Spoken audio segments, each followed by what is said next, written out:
আজকে আপনাদের সাথে একটা ডেইলি ব্লগ শেয়ার করব। Hello everyone, it's me Nusrat Jahan. Welcome to my new blog. আজকে অ্যাকচুয়ালি আমার কলেজে যাওয়ার কথা ছিল, তো একটু আর্লি যাওয়ারই চেষ্টা করছিলাম, বাট হয়নি। আলটিমেটলি লেটই হয়ে গিয়েছিল। আমি জাস্ট 11টার দিকে বের হয়েছিলাম, আর ওইদিকে ভাবিকেও আসতে বলেছিলাম, কারণ কলেজে আবার একটা কেক ট্রাই করব এই জন্য। তো ভাবির আসতেও লেট হচ্ছিল। পরে আমি নিউ মার্কেট মোড় থেকে সোজা চলে আসলাম ডাব খেতে, যে এদিকে এগিয়ে যাই তাহলে ভাবিরও আসতে সুবিধা হবে। তো যেহেতু ভাবিকে নিয়ে যাব, ভাবিকে ছাড়া তো আমি যাব না, বিকজ হচ্ছে আমরা দুজনেই কেক ট্রাই করব। এটা ছিল হচ্ছে আমাদের মেইন উদ্দেশ্য। তারপরে যাওয়ার আগে একটু ডাব খেয়ে নিলাম।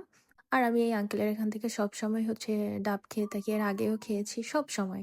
অনেক আগে থেকে, আমি কলেজ লাইফের শুরু থেকে আমি এখানে ডাব খাই। আর হচ্ছে এটা এখন নতুন করে হচ্ছে আসিফ চত্বর হয়েছে। আর এটা কিন্তু আমি আগে জানতাম না যে এখানেই আসিফ চত্বর হয়েছে। আমি আসলে খুঁজতাম যে আসিফ চত্বর কোথায় হয়েছে, তো আজকে দেখলাম, ভালোই লাগলো। আমি সাতক্ষীরায় থাকি, অথচ অনেক কিছুই জানি না, চিনি না। তো আমাদের ডাব খাওয়া শেষ করে আমরা এখন ফাইনালি কলেজের উদ্দেশ্যে রওনা দিলাম। আর এখন চলে আসলাম সাতক্ষীরা সরকারি কলেজে। তো কলেজের মেইন গেট দিয়ে আমরা ঢুকবো না, বিকজ আমার ডিপার্টমেন্টটা হচ্ছে অন্য সাইডে, পিছন সাইডে। এই জন্য হচ্ছে আমি মাঠের সাইড দিয়ে ঢুকবো। তার কারণে আমার বাইকটা রাখতেও ইজি হবে, না হলে আমার আবার একটু ঘুরতে হবে। এই জন্য আমি এই সাইড দিয়ে চলে আসলাম। আর এইখানে কিন্তু ফুচকা, ঝালমুড়ি, আরও অনেক কিছু আছে, কেক সহ। তো আমার মেইন উদ্দেশ্য ছিল যে আজকে ভাবিকে নিয়ে কেকটা ট্রাই করব। বাট আনফর্চুনেটলি আমরা এত লেট করে এসেছি যে হচ্ছে কেকগুলা শেষ হয়ে গিয়েছিল। একটু সকাল করে না আসলে আসলে হবে না। তো এই যে আমার মেইন কাজ আমি শুরু করে দিলাম। আমি বই নিয়ে আসছিলাম, আমার বই জমা দেওয়ার কথা ছিল আজকে, তা না হলে স্যার আমাকে ফোন দিয়ে অনেক কিছু বলতো।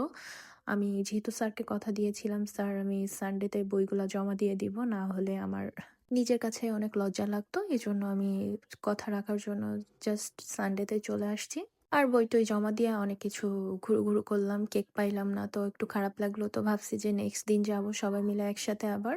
যেহেতু কেক শেষ হয়ে গিয়েছিল, তো আমি ভাবলাম যে এখানে একটু ছবি ভিডিও করে জাস্ট চলে যাই, কারণ আমার ব্যাংকে অনেক কাজ ছিল। তো ওই কাজটা আমার শেষ করতে হতো, তো আর্লি করে চলে গেলাম আবার ব্যাংকে। তো সব ভিডিও তো নেওয়া হয়নি, তারপরে অনেক ব্যস্ত হয়ে গিয়েছিলাম কলেজ টাইম শেষে। তো আজকে ভিডিওটা এই পর্যন্ত। আল্লাহ হাফেজ।